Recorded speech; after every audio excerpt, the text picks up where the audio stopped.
Hello students, आज हम BA part प्रथम वर्ष के प्रथम प्रश्न पत्र समाजशास्त्र के सिद्धांत के अंतर्गत अपना अगला अध्याय सामाजिक परिवर्तन अर्थात सोशल चेंज के बारे में पढ़ रहे हैं। जैसा कि हम सभी जानते हैं, परिवर्तन प्रकृति का आवश्यक नियम है। इस संसार में प्रत्येक वस्तु परिवर्तनशील रही है। मानव समाज भी उसी प्रकृति का अंश है, अर्थात मानव समाज भी परिवर्तनशील है। आज तक का ऐसा कोई समाज नहीं है जहां परिवर्तन न हुए हों। भौतिक पदार्थों में भी निरंतर परिवर्तन होता रहता है। उसी प्रकार प्राकृतिक संरचनाएं भी निरंतर बदलती रहती है, उनमें भी परिवर्तन होता रहता है। लेकिन परिवर्तन कहते किसे हैं, इसकी क्या विशेषताएं होती हैं और परिवर्तन क्यों होता है, ये बहुत सारे प्रश्न हैं जिनको खोजने का प्रयास जो है विद्वानों ने किया। सामाजिक परिवर्तन को समझने से पहले हमें यह जानना आवश्यक है कि परिवर्तन का क्या अर्थ है, यानी कि परिवर्तन किसे कहते हैं। यानी कि पहले हम देखेंगे परिवर्तन का अर्थ। किसे कहते हैं परिवर्तन? सामान्य रूप से परिवर्तन से तात्पर्य किसी भी निश्चित दिशा में प्रवाहमान किसी क्रिया या यूं कहे भौतिक अथवा अभौतिक तत्व के किसी पक्ष में विचलन से होता है।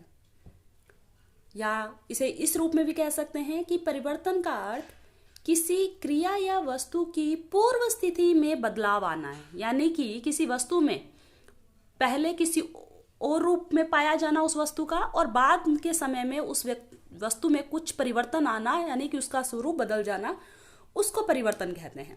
समाजशास्त्री फीचर ने परिवर्तन को स्पष्ट करते हुए बताया है, परिवर्तन पहले की अवस्था या अस्तित्व के प्रकार में अंतर को कहते हैं।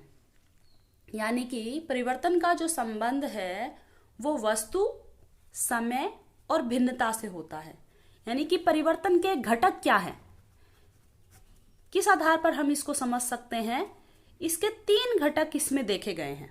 एक वस्तु, दूसरा समय और तीसरा भिन्नता।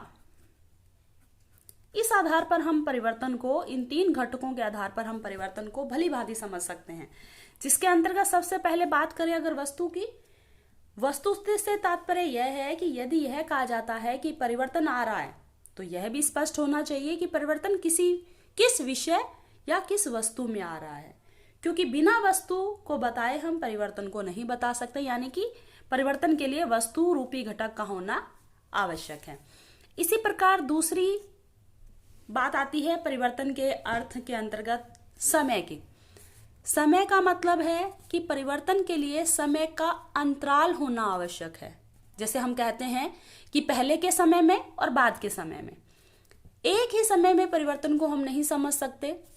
जैसे अगर हमें किसी शिक्षा पद्धति का अध्ययन करना चाहते हैं, जैसे हम एग्जाम्पल के रूप में बताएं कि वैदिक काल की शिक्षा की तुलना में आधुनिक काल की शिक्षा में बहुत सारे परिवर्तन आए हैं या बहुत कुछ चेंजेस आए हैं, तो हम 2 अंतराल के आधार पर ही किसी वस्तु में अंतर को समझ सकते हैं, परिवर्तन को समझ सकते हैं। तो परिवर्तन का दूसरा घटक मुख्य जो है वो है समय।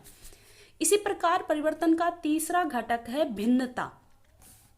भिन्नता का अर्थ है विभिन्न समयों में वस्तु या विषय में बदलाव आना। क्योंकि किसी वस्तु के रूप में किसी प्रकार का अंतर ना आए तो हम परिवर्तन नहीं कह सकते। यानी कि परिवर्तन को वस्तु के रूप, रंग, आकार, संरचना आदि में पूर्ण रूप से भिन्नता आने के आधार पर ही मापा जा सकता है, माना जा सकता है। इस प्रकार से हम निष्कर्ष रूप से कह सकते हैं कि परिवर्तन किसी वस्तु अथवा विषय में किसी 2 समय में के अंतराल में या 2 समय के मध्य में होने वाले अंतर को कहा जाता है। यानी कि जब किसी वस्तु या विषय में 2 भिन्न समयों में कोई अंतर दिखाई देता है तो उसे हम परिवर्तन कहते हैं। तो इस आधार पे हमने परिवर्तन को समझा। इस आधार पे हम परिवर्तन की कुछ विशेषताएं बता सकते हैं। जैसे परिवर्तन किसी भी भौतिक अथवा अभौतिक वस्तु की निश्चित दिशा में विचलन की स्थिति है। इसी प्रकार हम बात करें कि परिवर्तन में वस्तु का संपूर्ण रूप बदलता है अथवा उसका कोई पक्ष विशेष प्रभावित होता है। इसी प्रकार ये कह सकते हैं परिवर्तन एक सार्वभौमिक प्रक्रिया है, अर्थात यह सर्वत्र पाया जाता है। इसी प्रकार हम इसकी विशेषता में ये भी बता सकते हैं परिवर्तन सार्वकालिक प्रघटना, यानी कि हर काल में किसी न किसी रूप में परिवर्तन हमें अवश्य देखने को मिलता है। तो ये तो था परिवर्तन का अर्थ। अब हम समझेंगे सामाजिक परिवर्तन किसे कहते हैं। अब हम सामाजिक परिवर्तन को समझने के लिए सामाजिक परिवर्तन का अर्थ और उस विभिन्न विद्वानों द्वारा दी गई उसकी परिभाषाओं को समझने का प्रयास करेंगे। सामाजिक परिवर्तन का मोटे रूप से अगर हम इसको समझें तो समाज में घटित होने वाले परिवर्तन को सामाजिक परिवर्तन कहा जाता है। प्रारंभ में समाजशास्त्रियों ने उद्विकास, प्रगति, सामाजिक परिवर्तन तीनों अवधारणाओं को एक ही अर्थ में माना था, किंतु कालांतर में सन 1922 में आगबर्न ने अपनी पुस्तक सोशल चेंज में इसमें जो विभेद पाया जाता है उसको स्पष्ट किया। उसके बाद समाजशास्त्रीय शब्दावली में इनका प्रयोग बहुत रूप से होने लगा, अत्यधिक रूप से होने लगा। अब सामाजिक परिवर्तन का क्या अर्थ है, इस पर अलग अलग विद्वानों ने अपने विचार दिए हैं। अलग अलग परिभाषाओं के आधार पर विद्वानों ने सामाजिक परिवर्तन को समझाया है, तो हम यहाँ समझने का प्रयास करेंगे। सबसे पहले हम देखेंगे जॉनसन के अनुसार जॉनसन ने सामाजिक परिवर्तन को किस रूप में समझाया है, हम देखेंगे। अपने मूल अर्थ में सामाजिक परिवर्तन का अर्थ सामाजिक ढांचे में परिवर्तन है, यानी कि जब सामाजिक व्यवस्था, सामाजिक ढांचा में परिवर्तन होने लगता है तो उसी को हम सामाजिक परिवर्तन कहते हैं। इसी प्रकार मैकाइवर ए पेज लिखते हैं, समाजशास्त्री होने के नाते हमारी रुचि सामाजिक संबंधों में है। केवल इन सामाजिक संबंधों में होने वाले परिवर्तन को ही सामाजिक परिवर्तन कहते हैं। चूंकि मैकाइवर ए पेज ने समाज को भी परिभाषित करते हुए बताया था कि समाज सामाजिक संबंधों का जाल है। उन्होंने सामाजिक संबंधों पर बहुत जोर डाला सामाजिक व्यवस्था के लिए, तो उन्होंने सामाजिक परिवर्तन को भी स्पष्ट करने के लिए यहाँ सामाजिक संबंधों को महत्वपूर्ण माना है और उन्होंने बताया है कि सामाजिक संबंधों में होने वाले परिवर्तन को सामाजिक परिवर्तन कहा जाता है, क्योंकि उनके अनुसार सामाजिक संबंधों से ही समाज रूपी संरचना का निर्माण होता है। तो जब सामाजिक संबंधों में परिवर्तन होगा तो कहीं ना कहीं संपूर्ण समाज में परिवर्तन होगा, तो उसे हम सामाजिक परिवर्तन के अंतर्गत लाएंगे। इसी प्रकार अगली परिभाषा को अगर हम देखें तो बॉटमोर लिखते हैं, सामाजिक परिवर्तन के अंतर्गत उन परिवर्तनों को सम्मिलित किया जा सकता है जो सामाजिक संरचना, सामाजिक संस्थाओं अथवा उनके पारस्परिक संबंधों में घटित होते हैं।